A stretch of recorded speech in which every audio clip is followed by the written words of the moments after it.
all right? Doing all right? Yeah. I was gonna bring some peppers in here. I got so damn many peppers. Hot peppers or green peppers? No, they're little sweet peppers for salads. And I was gonna bring some in tonight and they didn't. I intended to. And they ran out. Ask him if he's getting I do extra that all the days. time. He said yes. Plants, my wife wanted them. Were they on fall break? They're on fall. In the freezer. So he's home alone. We stuffed a bunch of them. Yeah. These little ones, man, they're sweet. I know, I like them in omelets too. It's that time, isn't it? I will get you some. Oh, I got 30 seconds. I don't know how. I'll bring some in. Take question and I'll get on. Oh, yeah. And if you have any questions, I was there the last time they came through, so I kind of knew the setup, but yeah, it's Brother Conrad. I mean, Jerry called me at the last minute. That's all right. I'll get on. Yeah. All right.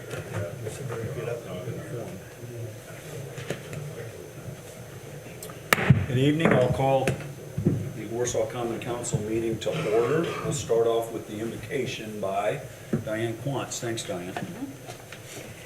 Heavenly Father, we just thank you for the privilege of being here tonight and representing the citizens of our community. We're especially mindful of all of the first responders that are struggling to provide aid in the states that were affected by the hurricane, and keep in mind Florida, which may be hit again by another round. And it just brings to mind our own first responders, many of whom are going down and volunteering. So we just ask that you keep all the people in our community safe that are going down to lend a hand. We ask for those families and those communities that are struggling to regain some semblance of normal in the midst of all of this. And so we feel privileged tonight that we can sit here safe and sound, and that we have these decisions to make. And we just ask that we may be able to work with one another and come to the best decisions for our community and the people we serve. Amen. Thank you, Diane. Now the pledge. I pledge allegiance to the flag of the United States of America and to the republic for which it stands, one nation, under God, indivisible, with liberty and justice for all. Thank you. Be seated and welcome everybody tonight.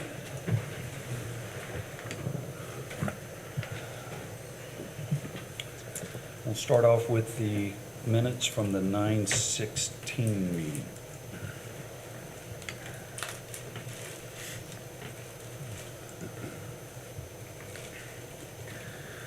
I'll make a motion, we approve as presented. There's a motion to approve. Is there a second? I will second that. Okay, thank you, Cindy. There's a motion and a second to approve. I'll call the question. All those in favor, please say aye. Aye. Anyone opposed, nay. The ayes have it. Thank you. The minutes are approved. I want to welcome again our visitors that are here. Dustin will make sure that you introduce shortly your special guest that's here. All right, good. Now going to reports, oral and written, our September fund report. Lynn? Well, if anybody has any questions, I'll try to answer them, but there's nothing to really point out. Okay. Any questions for Lynn?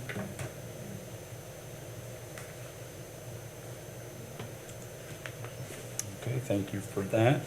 It'll take us to item number 2. Aaron, I'll have you help me out with this. Aaron presented to the Board of Works on Friday, and he's presenting to us tonight. I'll check with legal here beside me if it would be prudent to vote on this for or against.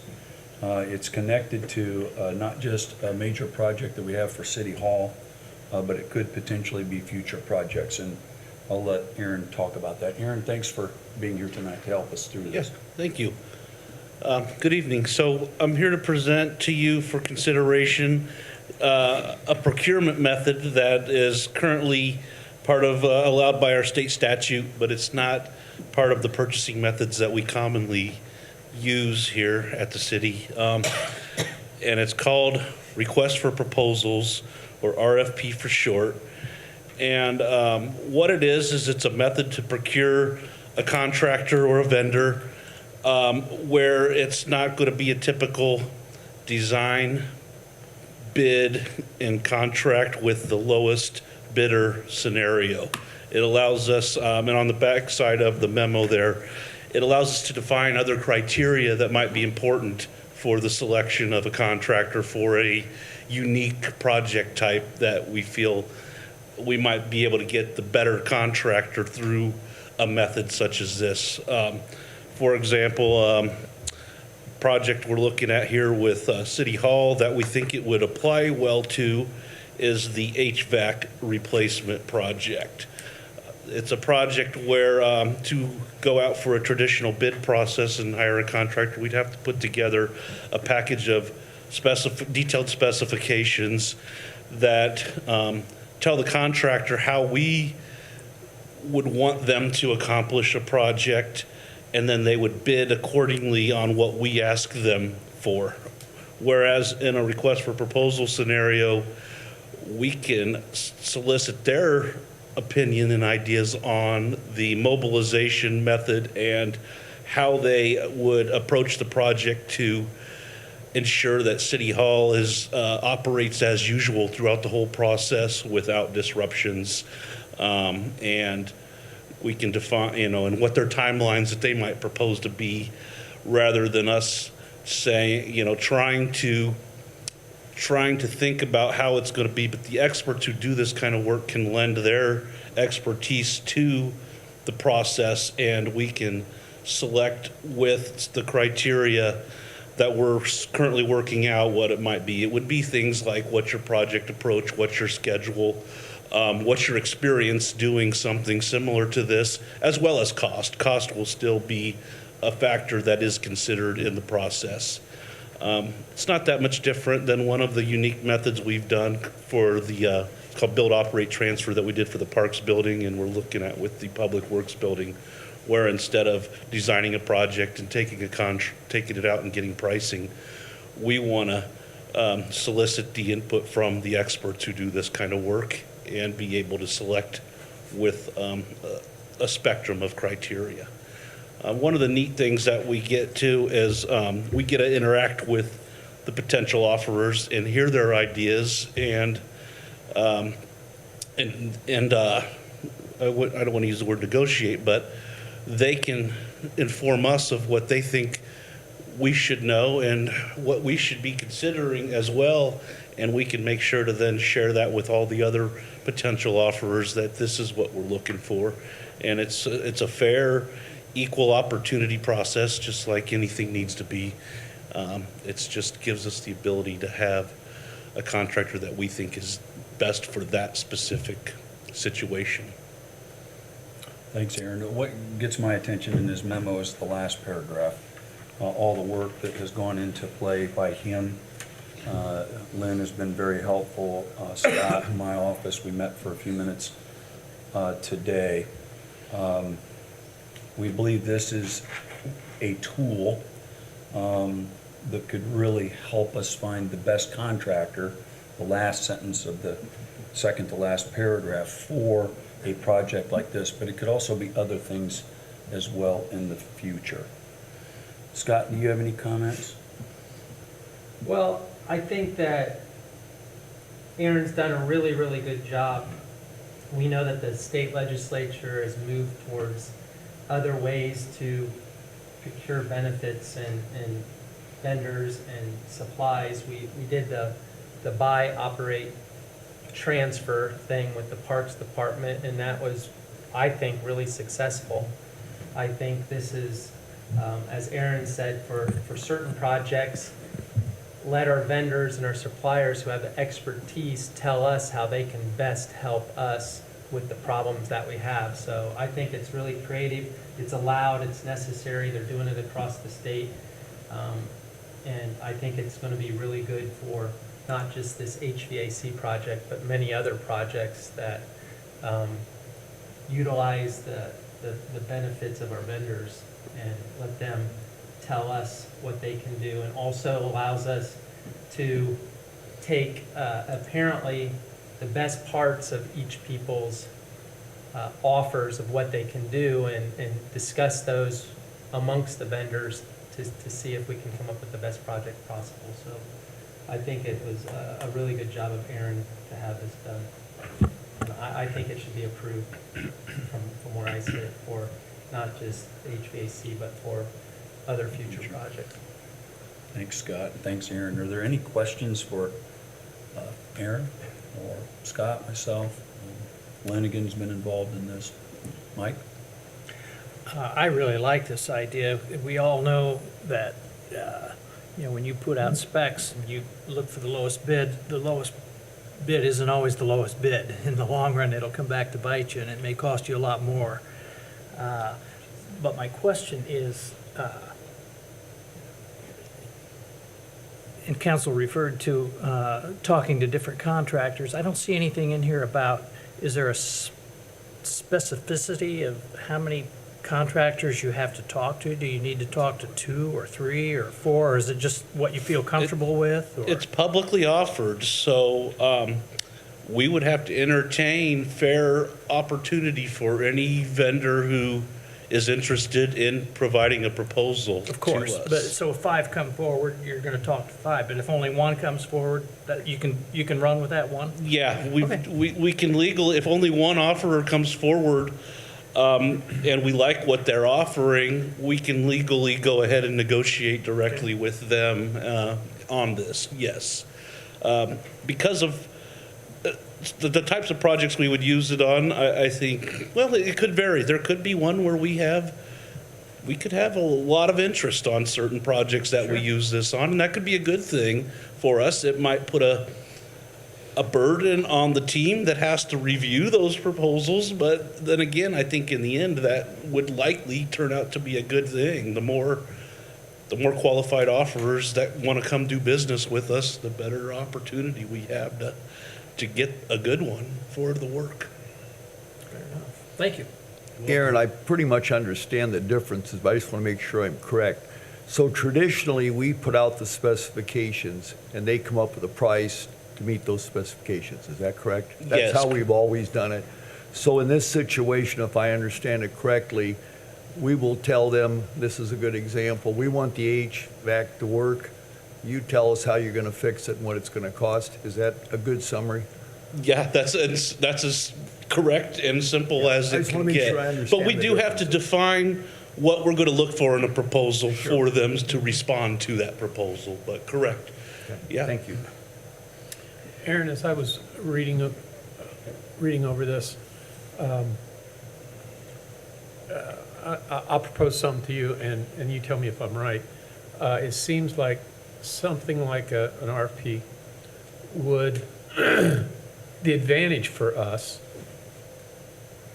would be to use the expertise of those proposing to not only tell us how much it's going to be, what needs to be done, but also in the way it's installed, the way things proceed, so that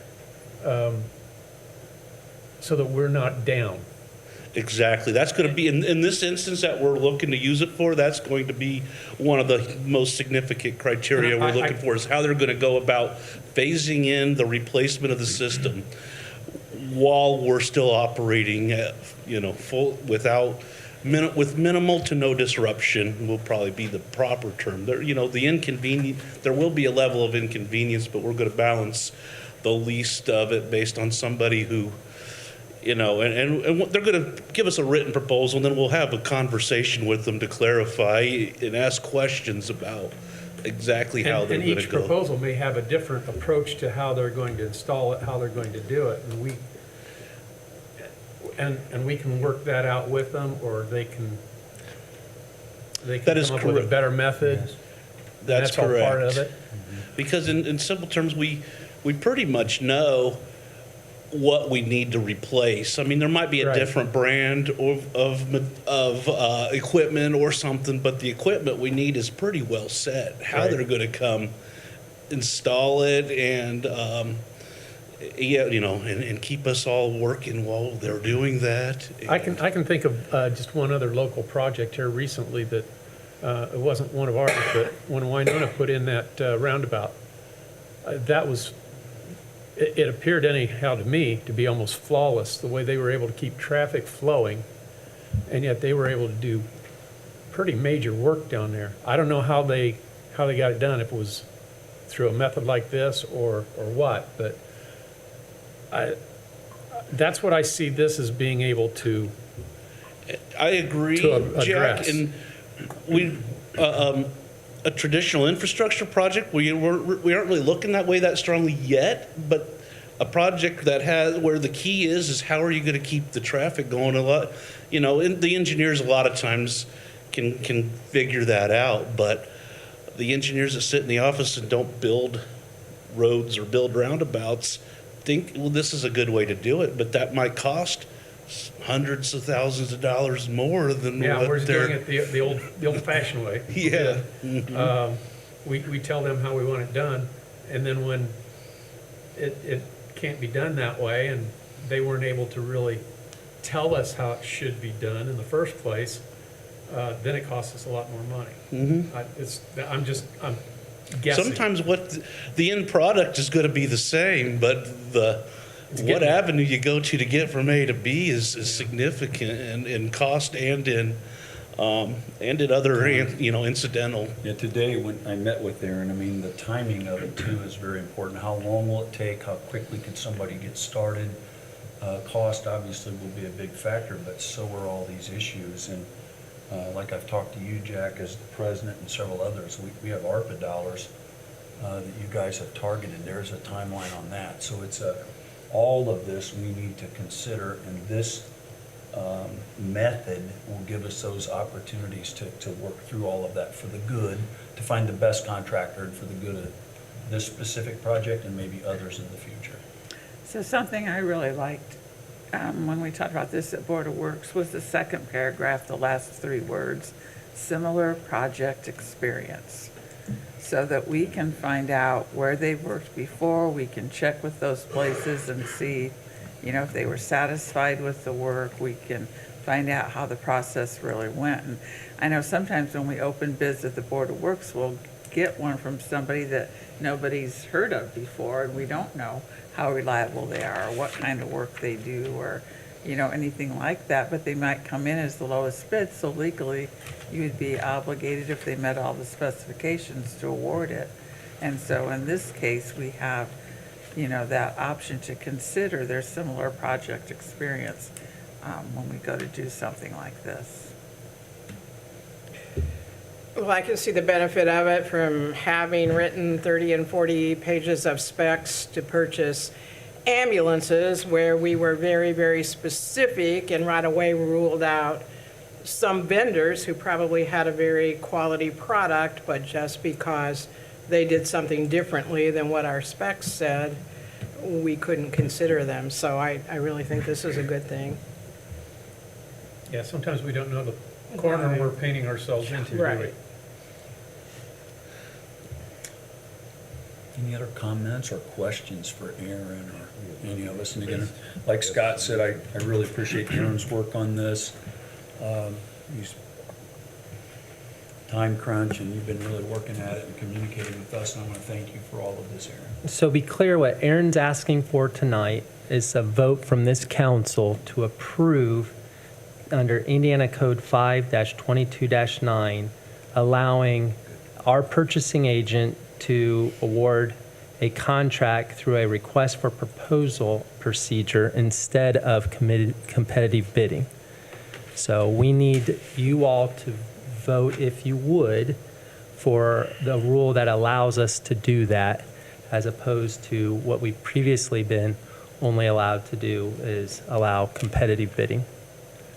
And that's ongoing, not just for this project. And that would be ongoing and not just for this We project. did a similar thing for the bot, didn't we? Yes.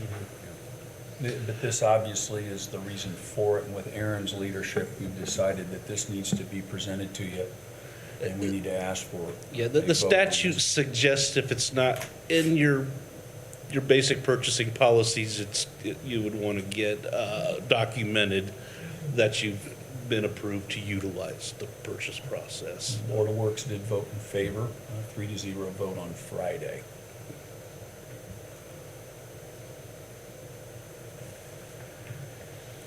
how do we make the motion? So if someone would like to make a motion that the purchasing agent may award a contract through a request for proposal procedure pursuant to Indiana Code 5-22-9. Well stated. Is that so moved? So moved. So moved by Jack. Is there a second to that motion?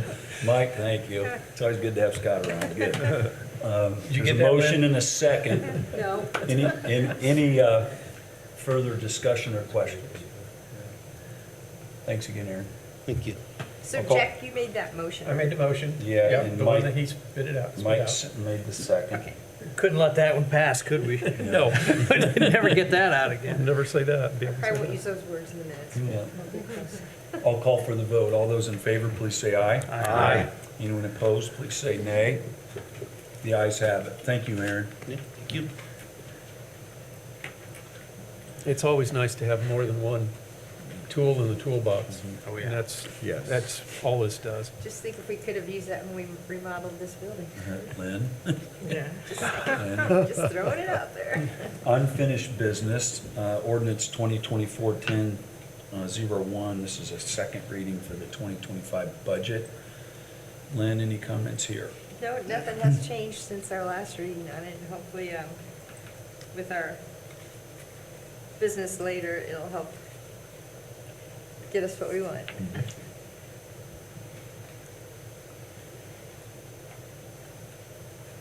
If there are no questions on this second reading, I'll I Ask make a for a vote. motion that we approve the budget as presented on second reading. motion to approve by Diane, I will second that. second by Cindy. Any further discussion? Call the vote. All those in favor, please say aye. Aye. Anyone opposed, please say nay. The ayes have it, 7-0. Thank you. So you all do have to sign this tonight, so hold tight in your seats after the meeting's adjourned, so we can get those signatures, please. Thank you. Thanks, Lynn. That'll take us into new business. This is from the Planning Department, Resolution 2024-10-02. Thanks, Justin, for bringing this back to us. All right, good. What do you have for us tonight? So you're not suffering from deja vu. This is a resolution declaring the Joe Mack Building a blight. If you remember, earlier this year, we approved this resolution through council and were able to apply for a blight clearance grant through Okra. After we applied, we were notified that we were 7 points off from getting the grant. So out of 450 would have been the awardable score, and we were 443. So I just ask, we have, so that was round one this year. There's a round two that we're able to apply for. We sat down with Okra, went through all of the answers and our responses to those, and were given feedback based on our application, encouraged to apply again for round two. So we feel like we have a potential shot at getting this this structure demolished because it is indeed a blight on the community. So the resolution before you accomplishes that. Again, tonight we have Donnie Ritzma from MACOG here to explain some of the technical details of the grant. He did a great job with our application last time. We just fell a little bit short. So we just asked for your consideration of that. Donnie, did you have any comments about the resolution that you'd like to share with us? Okay. Sorry. So tonight we're hoping to approve this resolution, and then there's a public hearing that we need to do in conjunction with that. And obviously you guys can order that if it makes sense to put it right after the resolution. That might work. So, but I just ask for your approval of that. I sat through the meeting, and Donnie and Justin and Eric were so patient. Correct me if I'm wrong, 700 points possible, an elaborate matrix, and you have to get to 450 or above, and we were 6.88 from reaching that mark. And so really, really close. And as a result of that, Donnie and Justin and Eric, as well as myself, we felt like we need to go after this again. It was just something that disappointing, and a lot of hard work by these guys, willing to go through it all again. But there are things that we have to do as a council to get to that evaluation again. Did I say that okay? How many times do you have to declare an area of light? So we did ask, we did ask that question, did we have to do the declaration again? And they kind of hit the reset button every round, so they want to see that this resolution has been declared, approved again within the span of that round of the application. So yeah, we did ask them, do we need to do this again? They said yes. So. Okay. So close and willing to do it. I bet it's a worse blight now than it was 6 months ago. Helps Sure our hasn't odds. gotten better.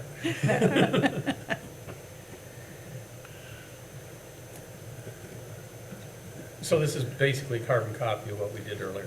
Yes, we're going to run through a few pieces of legislation for you guys, but in the public hearings, it's all a carbon copy of what we did before. Obviously, we're going to make some refinements to our application based on the feedback, but yeah, everything you'll see is basically a carbon copy with updated dates.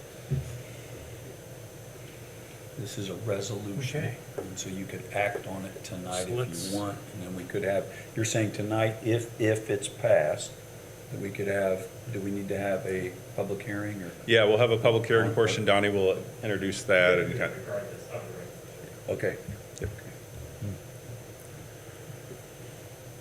First thing, though, I'm thinking, Donnie and Justin, help me out, is we want to vote on the resolution first. You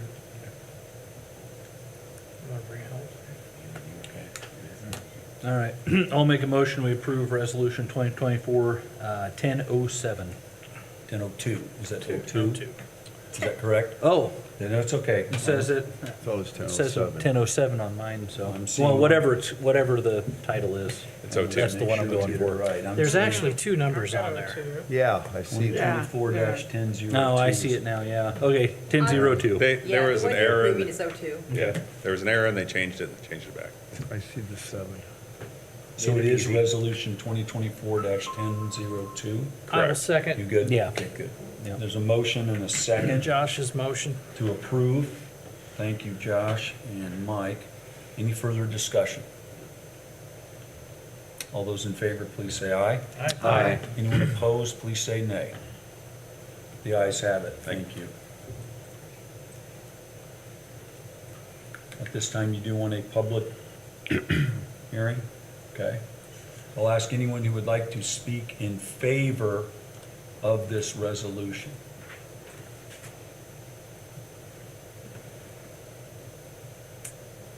Would anybody like to speak in favor? I'll ask now, would anybody like to speak against this resolution? Anybody here this evening like to speak against Resolution 2024-10-02?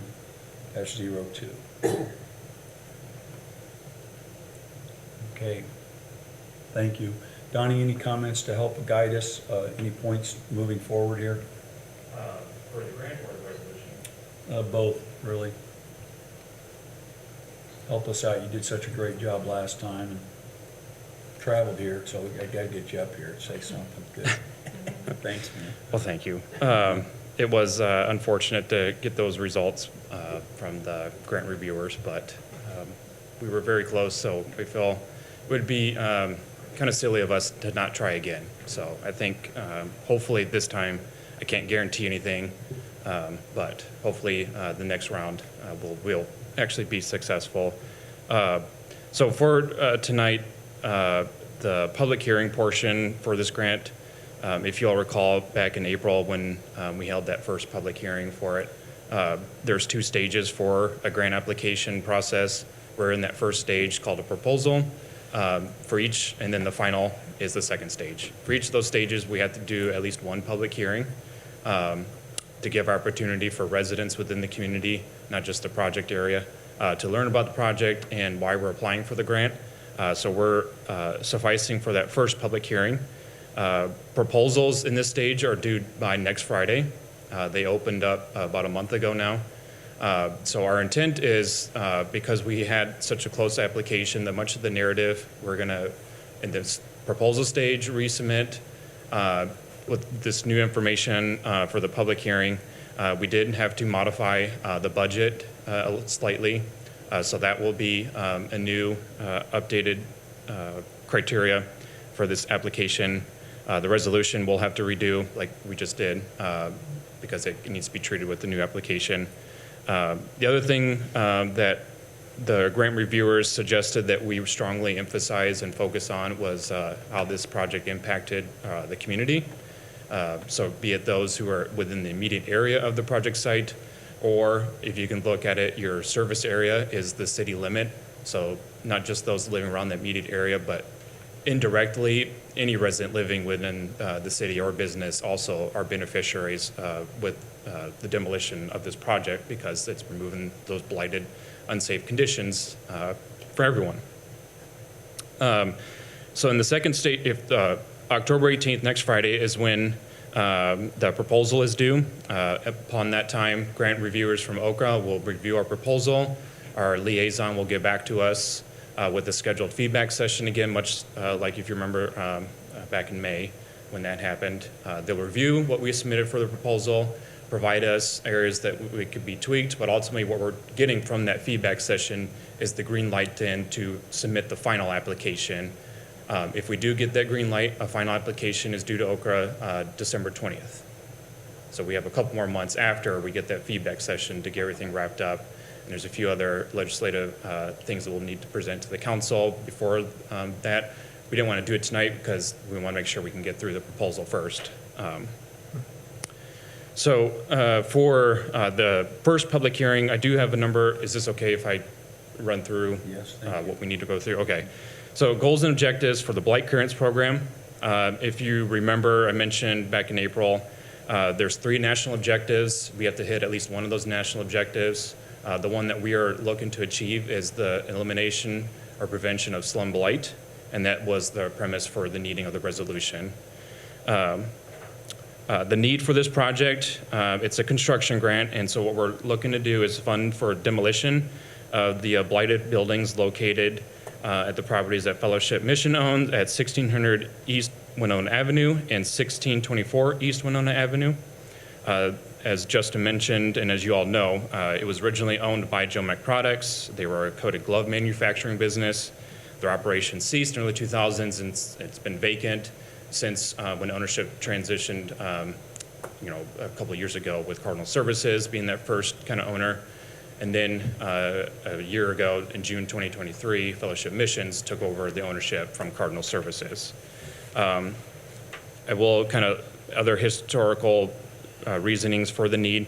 In 2018, our Brownfield Sustainability Planner within MACOG coordinated with the city at that time to have that site enter into our regional brownfields inventory.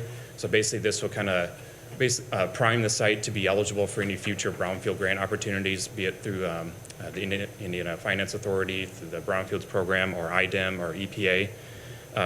In 2021, when it was owned by Cardinal Services, they had completed an environmental phase 1 and 2 assessment. Through that testing, it's what has determined there were above and underground storage tanks of contaminated fuels and pasteurizers and fuel oils. So there's a number of contaminants, either known as well as unknown, and that's one of the things that Eric is trying to eliminate, not just demolish the building, but really eliminate these brownfield conditions of the contamination issues and potential threat it has in the public water system. The site is continually deteriorating, so it's, as we kind of joked here a minute ago, it's not getting any better. And there's been a number of reports where debris has fallen into the right-of-way, onto the sidewalk, so it just poses really unsafe conditions for bicyclists or even pedestrians walking by, kids walking to school or park nearby. And then in this last year, kind of wrapping up the historical, it was declared, because of the grant application, we had entered into the United States Environmental Protection Agency, Region 5 office, and IDEM to have the site declared as a brownfield. So we were able to get those bonus points to have it be listed as on the brownfield registry, which we were told by grant reviewers is commendable, because not everyone is successful in getting that through. So that was encouraging, I guess, on scoring criteria. And then in April, Eric also ordered an asbestos inspection. So that's also an additional contamination that needs to be abated before the building can actually just be demolished. So I mentioned Eric with Fellowship Missions. He's not here tonight. Correct. He's not here tonight, but the city, he's not considered a direct recipient for federal grant funds through community development block grants. So the city of Warsaw is a direct recipient. And in this situation, if you remember, the city will serve as a lead applicant. Fellowship Missions will be a sub-recipient for those grant funds. And let's see, the city will be that direct recipient. They'll administer the funds. We will also, if you select to choose MACOG for grant administrative services, we can also help administer those grant funds and oversee the demolition of the project. So upon submitting a final application, we will need common council's approval for a sub-recipient agreement. If we are deemed awarded, the next day after we're awarded, we'll have to come back to the council. So Eric and will enter an agreement because he's a sub-recipient. So that has kind of some contingent liabilities, but I think it's well worth it. And I can read through those, but basically it's just saying if something was to happen and the project had to fall through and wasn't ultimately able to be completed, that responsibility basically falls back on the lead applicant, who in this case would be the city. I don't foresee that ever happening, but that's what that is intending. And so Justin reached out to us in the first go-around because we have experience with applying for OKRA grants, and we are happy to assist the city again in round 2 here, and hopefully we can be successful. So what everyone wants to know is that updated budget information. So I will need to say Fellowship Mission, their first goal is to eliminate those blighted conditions on the site, and that's the main reason for this blight clearance grant. They need to help fund the demolition costs, the removal of that asbestos, and ultimately the clearing of the site so it can be undeveloped green space within that grant closeout period of 5 years. Now, in the future, Fellowship Missions has mentioned to OKRA reviewers that, beyond that 5 years, there is an opportunity they'd like to explore for creating a redevelopment plan to see what future opportunities could happen on that site after that grant closeout period. The other element of the project that we could consider for inclusion with federal funds, but right now we are looking to address the removal of those storage tanks I mentioned to you. MACOG applied for a third round of the Brownfields Assessment Grant that we were awarded, and so there's a possibility that we could use some of those grant award funds. Again, this is just contingent upon getting the higher powers approval, but there's a possibility for the cost to remove those tanks can be covered through the award grant, Brownfields grant that MACOG received. So with that factored in, along with the asbestos, it brings not just the demolition, so the total estimated project cost is $644,800. The total amount of federal funds that we are able to apply for is $500,000, but because of the next item that I will mention here is the local match. Local match is 10% of the total project cost, not of the grant award.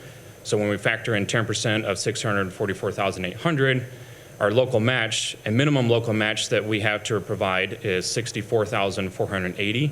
And Mayor and Justin, when you were in the feedback session with our reviewer, Jerry White, he had mentioned that there was just some issues with the budget that when we submitted from the round 1, and I believe this is where I was incorrectly not factoring the full 10% of the local match. Ultimately, I was factoring 8.5%, and that was because Eric with Fellowship Missions was committing at least $55,000 as towards local match, and for some reason I was just thinking that was the 10%, but ultimately, really, it should be $64,480.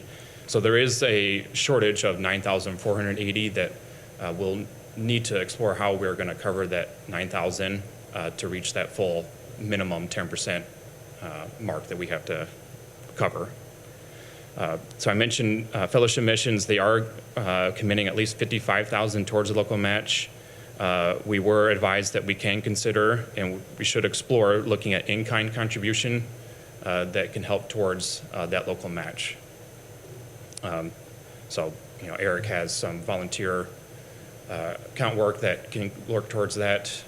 We are also looking at Aaron, looking for your help on this project too, if you remember, if we are awarded help with that, going through the construction management. So the time that he's putting into that too could also be considered towards in-kind contribution. So I think we can hit that minimal 10,000, but plus even. So I'll stop there. I'm almost done, but I'll stop there. Does the council have any questions so far in these updated budget numbers? Justin, you were going to make a comment or two. I just wanted to assuage any concerns from the council. We'll work with Fellowship Missions to make sure the city's not paying that 10, whatever that difference is. We'll come up with that through either in-kind, or I just didn't want you guys to think we were on the hook for that as a city. We'll do it like we did last time, where Fellowship is absorbing that cost there. So. Are we talking this year's budget, the 2025 budget? It'd be into the next year. 2025? Really no impact on us, is what he's saying. So, I just needed to be upfront to let you all know this is what we're looking at. When you you've done a great job, and I appreciate you stepping up to the plate again and guiding us and directing us through this. So close last time, and to go back at it again, I greatly appreciate it. Are there any questions? When you looked at the health impact, would it be helpful to look at the number of kids that are at Baker Youth Club, which is right next door, and how it would affect them? And then the number of disabled people that are served by Cardinal Center right across the street, and then the number of youth programs that take place at the 4-H grounds every week, and then in the summer during the fair, because all of that would affect children and disabled people in our community. Walking past there, we know kids, go up on there, or people that just don't have an understanding of safety conditions. So I think those would be three populations right there that you could get numbers for, that you could show that it would have a huge impact. And it would not just be, it would partly be neighboring properties, but it would be the whole community, with looking at the county fair and looking at where Cardinal draws people from, and looking at where Baker Youth Club buses kids in after school. So I think that could maybe help demonstrate the wider impact of the health implications. Thank you. Yeah, we will. I wrote those down, so we'll look into that as we work towards a final revision for our application. Thank you. Yeah. Any other comments or questions? So if we submit another application, when is that decision made? The application, the proposal's due next Friday, the 18th. If we get the green light, a final application is due December 20th. And then, according to the instructions, award announcements will be made next February. And upon which we'll hopefully get better news, and then we can work through the next steps, as I mentioned, about agreements and narrowing down the local match. I'm sorry, Donnie, when was that date in December? The 20th. Thank you for coming tonight, sharing with us. Appreciate it. Yep. The last thing I do, just real quick, need to mention is, I guess, try not to be confusing, the low to moderate income percentage, it's not a criteria that we're being, scored on in our review, but it's, in the good spirit of that OCA and their mission and what they provide. They'd like to award projects that benefit low to moderate income populations or disadvantaged populations. So for Blake Cairns project, as I mentioned, the service area is our city limit. I do need to look at what the city limit low to moderate income data percentage is. When we wrote up the legal ad and issued that a couple of weeks ago, since then, HUD had updated their data, so they provided new low to moderate income percentages for all communities across the nation. And so the city's low to moderate income percentage did increase to 49.4%, and previously it was 41.75%. And why this matters is we have to show, if we're awarded, what that percentage benefits low to moderate income populations. So in this case, 49.4%, or $239,846.88 would benefit populations of low to moderate income living within the city of Warsaw. Anything else? That's it. Very good. Thank you very much. I do have a sign-in sheet, again, that goes with this public hearing, so if I can start up here up front and just pass around before I leave, that'd be very appreciative. Thank you. That takes us to item number 2. Chief Schilling, Resolution 2024-1001. Thank you. Good evening. This is just a request for a transfer of monies from the Fire Territory Health Insurance Fund to our Operating Supplies Fund in the amount of $35,000.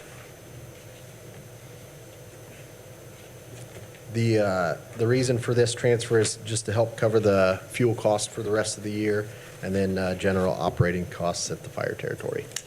We're hoping that this can get us through all the way to the end of December. Any questions for the chief?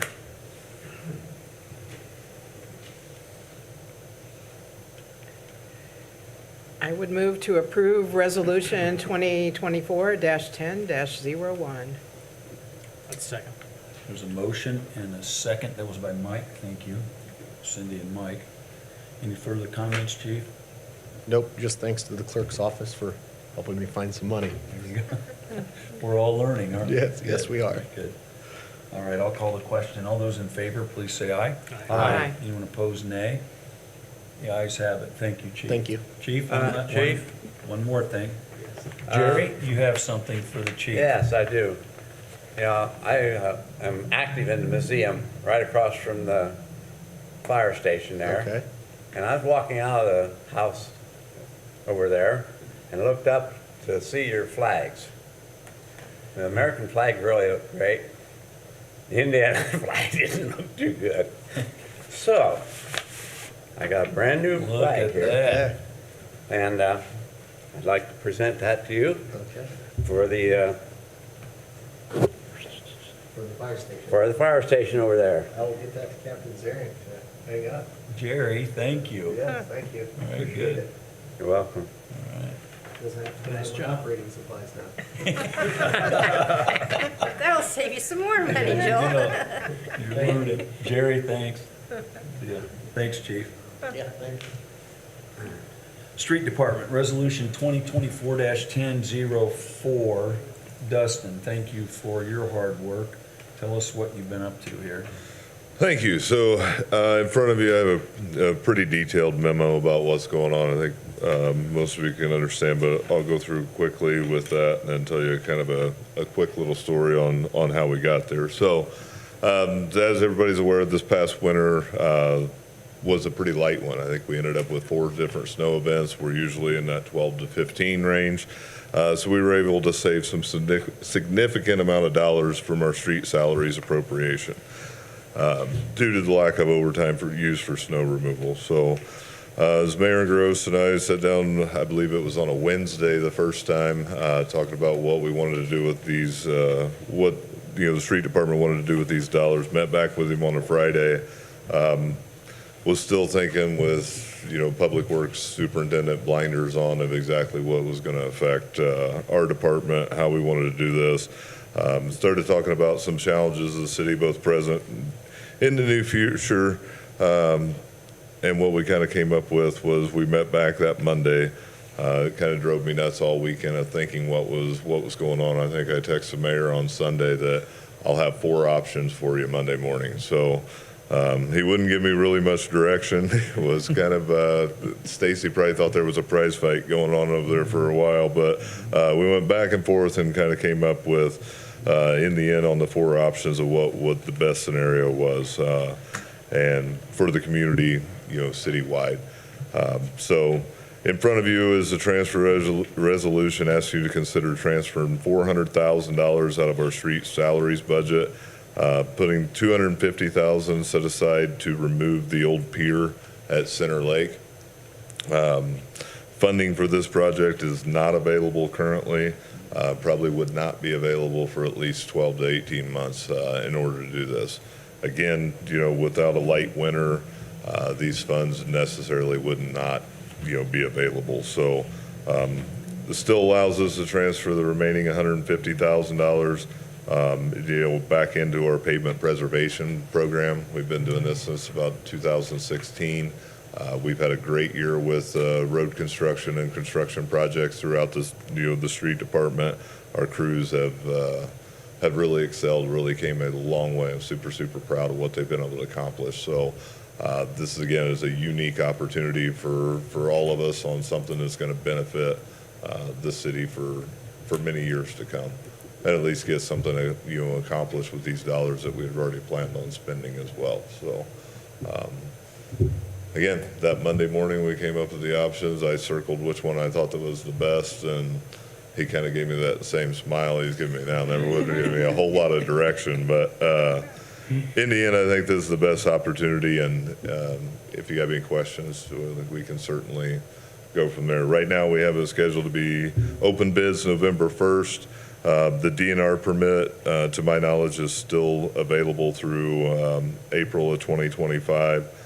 So again, just kind of a unique situation we're in.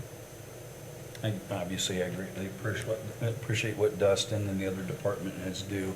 I wish you could have seen us up in the office, many of you have been up there working through all of this, and then his ability to help me navigate and solve a problem that many of us see on a daily basis, even when the canoe tipped. Even when the canoe tipped with me in it, by it, and just really happy that he was willing to look, I think, bigger than the street department toward the community, and this will be a wonderful thing for a lot of people, I think, in the end. So, Dustin, a lot of credit to you. Thank you. If I was your dad, who is sitting in the audience, hi there, sir, I'd be very proud of you. So, all right, good.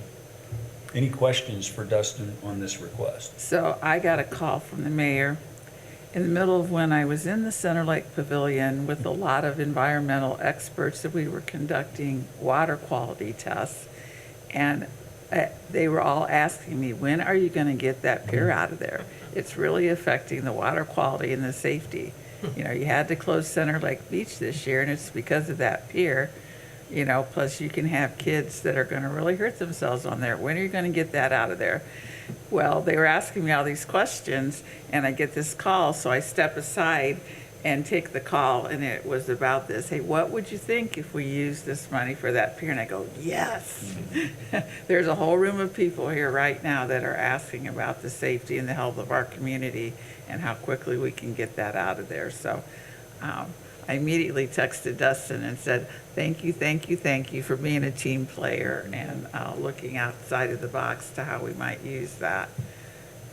So, yeah. So that's my part of the story. It's good. It's good. It's a lot of money, and Dustin's willingness to look and walk this direction is going to make a lot of people happy. Good thing. Any questions specifically on the request? And it'd be resolution 2024-1004. Well, I would love to make the motion that we pass resolution 2024-10-04. Motion to approve. Is there a second? Second. Thanks, Diane. A second by Jurgen. Any further questions, comments? All right, call for the vote. All those in favor, please say aye. Aye. Anyone opposed, nay? The ayes have it. Thank you, Dustin. Thank you. Mr. Dillon, continue to keep an eye on him, though. Good. Thanks, Dustin. Resolution 2024-1003. I'll have Lynn help me out, and I think we have a handout that she was so nice to Yeah, make it copies evidently for did load everybody. onto board pack, Yeah, it's so. my fault. Thanks, Lynn, for that. What are we looking at here, though, Lynn? This is to reduce spending from the 2024 budget. So Dustin originally had a little bit more, but you just transferred that money. Mhm. So on the, his contributions in the document on Just under 5 or 200,000. 6, yeah. Yep, just under A little 200,000. under 200,000. But the total for the general fund is on the second page, and then all the other funds that Park and Recreation, Aviation, Cemetery, and Fire Territory operating. So we came up with a grand total of $826,860. And that'll just go into the reserve of each fund. So when our field rep is working through the budget, this will be taken into consideration for our operating balance at the end of the year. This is a very good thing, $826,860. So Lynn, that doesn't go into the general fund, it stays with each department, is that correct? Yeah, on the second page, Exhibit A is what goes into each fund. Okay.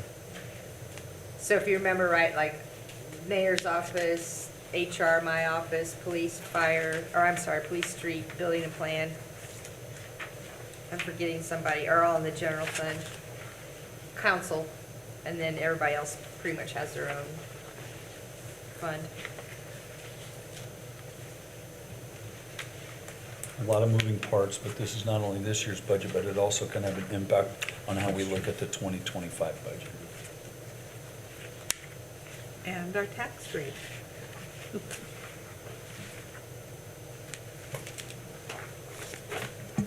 And thanks, Lynn, for making that hard copy handout, producing Exhibit A. If there are no questions, I'll entertain a motion to accept. So moved. Motion to accept by Josh, is there a second? Jerry, thank you. Any further discussion, questions? Call the vote, all those in favor, please say aye. Aye. Anyone opposed, please say nay. The ayes have it, thank you, and thanks, Lynn, for all your hard work there, and the department heads as well.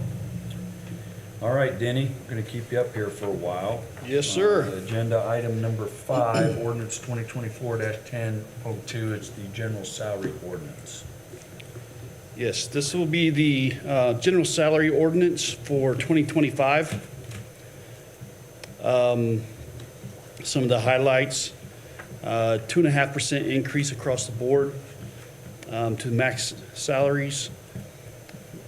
The addition of a supervisor position for the cemetery. Hal's not planning on adding an extra body, but he and I have been working on his plans of who's his number 2, who's ready to take over if something were to happen to him. And we felt that that would be a good starting point with the cemetery, is to have that number 2 identified. There'd be a title change in the engineering department. The project inspector will now be called the engineering assistant. Just a title change that Aaron was asking for. We've added a human resource generalist position in my department. Again, I'm not adding anybody. That is a role that my current assistant has taken on and has flourished with. So it's different roles and responsibilities. So she will become a HR generalist other than admin assistant. We reclassified the recreation director from the parks from non-exempt to exempt. This was asked for by the department head, and the wage committee looked very favorably towards that. And then the addition of the civilian longevity pay towards the end of the salary ordinance there, you'll see that was a big project for the wage committee this year, and I truly appreciate all the help that Jurgen, Mike, and Diane gave me on this project. I think it's going to be something that's going to be very good for all of our employees that are going to be eligible for a little bit more pay because they've been dedicated to the city. So. This is the general salary ordinance. As mayor, my first time through, all the years I served on the council, it was a privilege to watch, because Denny's right up, as you guys know, next to my office, all of the work that he's put into this, as well as the others he'll present, and to see you coming in and out as well, members of the council to work on this stuff. I greatly appreciate it, and a lot of work to get to this point tonight. Thank you, Denny. Any other things you want to highlight for them? No, I think that's the major highlights for the general ordinance. I'd just like to make one comment. The COLA this year has been a moving target, the cost of living increase. And we asked each department head when they were in there if we had to choose between adding civilian longevity or going with a higher, overall increase. Every single one said civilian longevity. They believe their people would prefer that, and also it will help us retain employees that we've spent so much time training and getting into positions. So, and they each came with a different idea of how that ought to look, and then we had to put our heads together and look at the amount of money available and just see what seemed reasonable, and then we brought this back to all of them so that they could review it and to see what we came up with. So, like Denny said, this part of it was quite a project, but I think this is something that will benefit us in years to come, more than just, giving a certain percentage raise. So, that when we look at the total benefit package, and the other thing that we requested was that every time that the department heads now meet with their employees, that they go over the total package for their employees, what they are getting all together, because a lot of them were just looking at their wage and thinking, oh, I can go over here and make more, not realizing that on their take-home pay, they were actually going to be making significantly less. So that was another request that we gave out to them and was agreed upon. The mayor helped direct that would be taken care of. So we feel good about that process. I don't know, Mike and Jurgen might want to add some more, but. Appreciate your comments, Diane. Yeah. You're right on. Agree with you. Anyone else? Any comments or questions? Well, I could just add, Denny did a wonderful job guiding us through the procedure. What it kind of came down to was, do we increase the increase for everybody? And that is to attract new people to come in or reward the people that are already here. And we chose to do both, but with emphasis on the longevity pay, because that rewards the people that are already here and loyal to the city. Danny expressed to us he's not having significant problems hiring new people, so that was just an obvious choice, and we did that.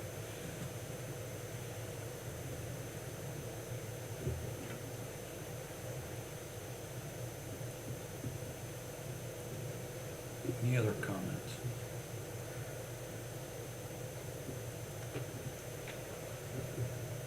Hearing none, I'd make a motion that we pass the general salary ordinance 2024-10-02. Motion by Mike to approve. Is there a second? Second. Second by Jurgen. Any further discussion? Any questions? Call for the vote. All those in favor, please say aye. Aye. Anyone opposed, please say nay. The ayes have it. Thank you, Denny. Thank you, council. That'll take us to the next item, ordinance 2024-10-03. This is the 2025 police salary ordinance. Again, the highlights for you all is there's a 2.5% increase to the base pay. We've increased detective sergeant rank pay to $500. That's an increase of about right around $44 per pay. The chief had recommended that we do that to possibly get some more of our patrol officers that would want to move into the detective ranks. The really good thing for the police department is that we're going to increase the length of longevity pay from 20 to 25 years. This is something that was passed down to the State House a couple years ago. Other communities are starting to do this, so we thought it was important for us to make sure that we had it for our officers as well. The chief believes that that's going to help us with our longevity, and then also bringing in lateral officers from other departments.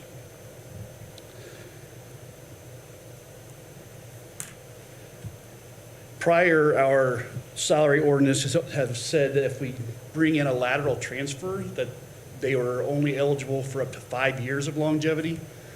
We're asking that we give 1 year longevity for each 1 year of service in a 77 fund position.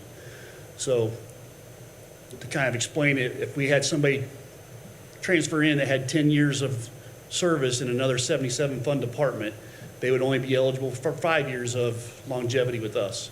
And then they would not get any increase in their longevity until they were with us year 6, right? So what we're asking is to kind of do away with that process, give them 1 year of longevity for 1 year of service, and allow them to increase their longevity as they work for us. We've increased shift premiums for second shift to 4% and third shift to 2%. They were previously 2% and 1%. That's just to give a little bump to those officers that are working those off shifts. And then the addition of civilian longevity pay for all non-sworn employees.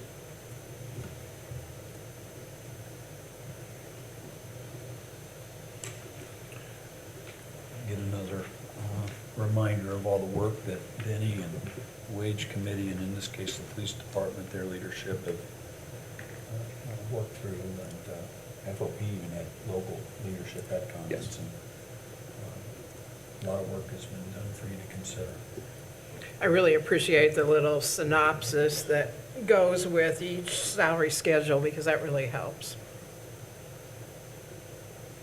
Thanks for that, Denny. Any other comments or do you have any questions? So on number 3, increasing the length of longevity pay for 20, 25 years, if you'll notice in the one we just passed before that, that then makes it equal to all the other employees here.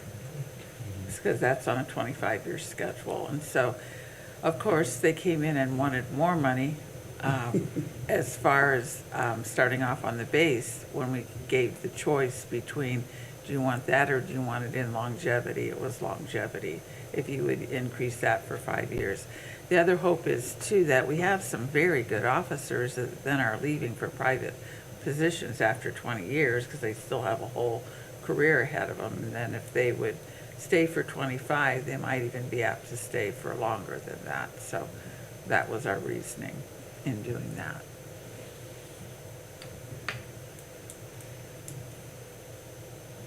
Any other comments or questions? If not, I'll entertain a motion to accept. I would move to approve ordinance number 2024-10-03. Thanks, Cindy, for that motion. Is there a second? I'll second it. Second by Jack. Any further discussion? Any questions? Call for the vote. All those in favor, please say aye. Aye. Anyone opposed, please say nay. The ayes have it. Thank you. That'll take us to item number 7, Denny, ordinance 2024-1004, fire territory. Yes, this is the 2025 salary ordinance for Warsaw Wayne Fire Territory. Again, the highlights, a 2.5% increase on their base salary. The one thing that Chief Schilling asked for was a consolidation of division chiefs. So there was a little parity between a training officer, the EMS division chief, the fire marshal, or chief of prevention and training. In the way that their salaries were made up on previous salary ordinances. He wanted to kind of make that across the board, make it kind of the same, because each one of those, although they had different responsibilities, they are all right in line at the same point in their careers, and he wanted to make that so. And then number 3, going from 20 to 25 years, just the same as the police department. Again, changing the 5-year maximum to year for year in a 77 fund department for lateral transfers, and then the addition of the civilian longevity for all non-sworn employees of the fire department.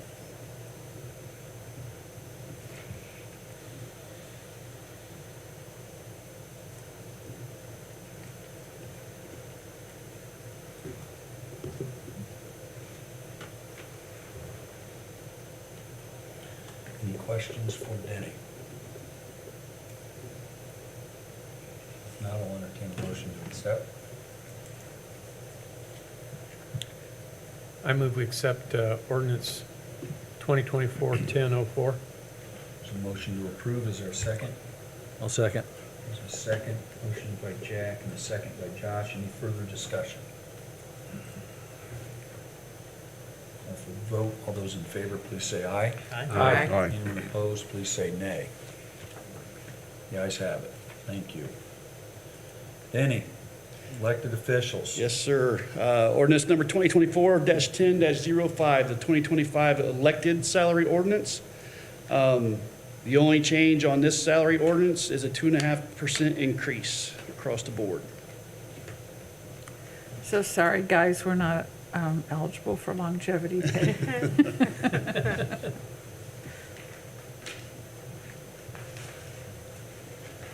Any questions for Danny on this one? If not, I'll entertain a motion to approve. I'd make a motion that we approve salary elected officials ordinance 2024-10-05. Motion by Mike, is there a second? Second. There's a second by Jerry. Any further discussion? Call for the vote. All those in favor, please say aye. Aye. Anyone opposed, please say nay. The ayes have it. Thank you. Thank you, Denny. Yes, I just want to say thank you to Diane, Mike, and Jurgen. You guys were a tremendous amount of help this year with these salary ordinances. Giving up your time to come in and meet with me and bang our heads together to try to come up with something that's fair and equitable across the board was a lot of fun, and I appreciate all your help. Well, you beat me to it because I wanted to say thank you to you for organizing it, bringing in the department heads. We spent quite a bit of time together upstairs hammering this out, and it makes me feel good that our time was well spent because you guys didn't really have any questions. You, I believe, trusted in us to do the right thing, and I think we did the right thing, and we have, I think, served our employees well. Absolutely. I think it's going to behoove the city moving forward, trying to hire people and keep people. And through the years, this process, this salary committee, I know we had a hiccup a year or two ago, but this process really works. It really works well, and every year we just keep honing it and refining it. And for me, it's been not only eye-opening, but it's been a pleasure and an honor to be able to do this. And this is a committee that needs to continue every year to keep refining this process. And I think we're getting really honing this down and getting where we need to be. And once we get the handbook done, we're going to be second to none, really. I really believe that. So I'll volunteer to be on it again if you'll have me. Outstanding. I appreciate it. We got a lot more work to go yet. Yeah, we've already got a project we want to look at for next year. Okay. Thank you. Thank you, And these council. will all be a second reading at the next Yes. meeting too. Just an FYI. You'll get to see them again. Goody. The last item is ordinance. Maybe we can work on longevity next time, 'cause we are getting up there. I think it's not, I don't think you can. I'm kidding. Yeah. I'll be with a bunch of elected officials tomorrow, so I will ask them if they. Yeah, want. that's not, yeah. I will do that. Ordinance 2024-1006 is the last item, and then I'll need your help with this. Oh, so this is an additional appropriation to get the rest of the money for the ARPA fund into the budget so we can get POs issued before the end of the year for everything that has to come together by the end of the year so we can have all those funds committed for the end of 2024. That's another thing that I've been able to work through or see on a daily basis. Lynn's work to keep all this together and help us to continue to move forward. So Lynn, thanks for all of this. And I didn't get the advertisement placed in time for tonight to be the public hearing, so the next meeting will be the public hearing. Would you still like us to vote in first reading? Yes, please. Unless you have any questions, I can try to answer them. Would you just remind us again, we have to have it all committed by December 31st of this year? Yes, ma'am. And then finished by? It has to be spent 22? by December 31st of 2026. Okay. Lynn has been working very hard. Months ago, you remember there was, I mentioned earlier, maybe this evening, there was ARPA dollars that were targeted towards the HVAC, and again, that's part of it, also the timing issue that, why Aaron spoke tonight, we're moving forward. And again, a lot of credit to Lynn for keeping an eye on this and helping us move forward, not just the city, but that project too. Trying to squeeze every penny. You got it. How close are we to appropriating all of it?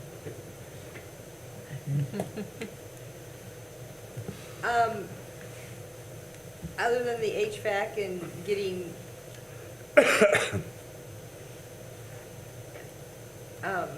solid commitments from a couple nonprofits, 100%. So Lynn, of that money, is the 1,767,000, is that the balance we have left to Yes, appropriate? yes, Thank you. yes. But have we appropriated any already? What was the total number? We again? budgeted, the total number was, Double. It was like yeah, 3.1 3 point or- some 3.7. million. I want to say 3.5. I know it ends in 88 cents. So we're because about that's what halfway There it is, through you it. mentioned that. I think it was close to, don't hold me to it, but I'll just say it was over 3 million, if I remember right. So about half, thank you. So we gotta roll up our sleeves and get Yeah. this done pretty quick, huh? You sound like Lynn. She's been- It should have been done 3 months ago, I know. if not sooner. And then, so there might be a wastewater project that's been budgeted, but I don't think we have any. I know Brian's still working with the engineers to get all the bidding out for that, but I think other than that, we should be good to go with everything. And the nonprofits. Yes, it's been a journey here. Any other questions or comments about this? Thanks, Lynn. If not, I'll entertain a motion to approve. I'm I'll with make you. a motion, we approve ordinance 2024-1006. Thank you, Diane. Is there a second? I'll Jack? second. All right, thanks for the second, Jack. Motion by Diane to approve, second by Jack. Any further discussion? All those in favor, please say aye. Aye. Anyone opposed, say nay. The ayes have it. Thank you. Other matters may come before council. Anybody other here? I did make some comments over the weekend on the local radio broadcast about the Deer Task Force, and Good job. things at this point in Yeah. time are going really well under Todd's leadership. He was in here weeks ago, and we'll continue to work through that, and I'll try to provide some updates for you as we move into the rest of this month in November. Anything else? Any questions or comments from the three remaining? Yeah, The $250,000 transfer for the pier, what's the projected cost of that pier? Is that like part of it, the entire cost? the pledge is 250,000. Don't hold me to this, but I think engineering, Aaron left, and so did Dustin.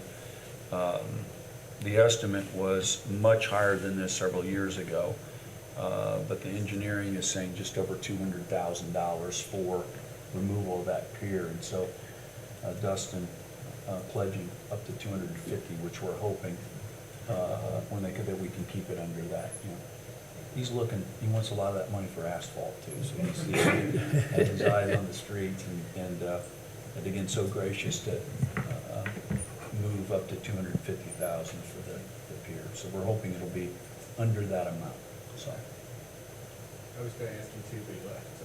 yeah, so a good question. Anything else? I'll entertain a motion to adjourn then. So moved. Second? Second. All in favor, please say aye. Aye. Adjourn. Get your pen out, and we need to sign. Well, she better That bring doesn't one. happen very often. Oh, yeah, we gotta do that, don't we? We used to have to sign Or anyway. everybody. Yeah, and then I remember that. Just you for the. Every single document. Yeah. There you go. I